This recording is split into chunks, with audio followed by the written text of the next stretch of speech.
उत्तर प्रदेश में मिली हार को बीजेपी के लिए गले से नीचे उतारना बहुत मुश्किल होता जा रहा है। यूपी में मिली हार के बाद समीक्षा बैठकें भी हो रही हैं।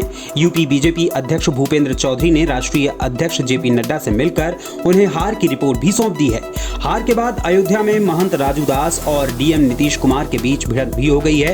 हालांकि राजनीतिक विश्लेषकों का मानना है कि यूपी में मिली हार के जरिए सूबे के मुख्यमंत्री योगी आदित्यनाथ को हटाने की भी तैयारी हो रही है।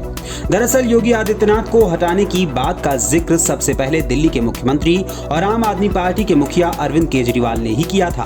पिछले महीने जब अदालत से केजरीवाल को चुनाव प्रचार के लिए 21 दिनों की जमानत मिली थी, तब उन्होंने बाहर निकलते ही बीजेपी पर बड़ा हमला बोलते हुए बताया कि यूपी के सीएम को हटाने की तैयारी हो रही है।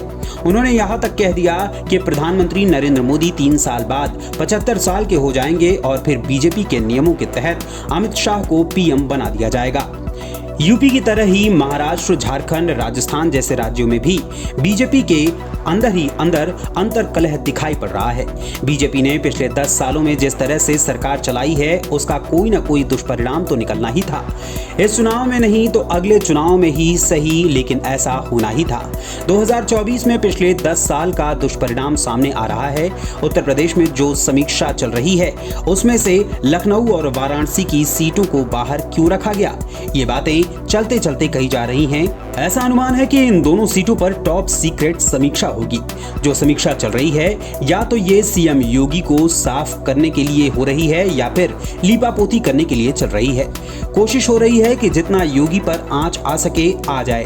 अगर ऐसा नहीं होता है तो पूरे मामले की लीपापोती कर दी जाए और उसके बाद जब विधानसभा चुनाव आएगा तो नए सिरे से शक्ति संतुलन को देखा जाएगा। लेकिन सीएम योगी को अभी हटा नहीं पाएंगे तो आगे चुनाव के समय हटाएंगे।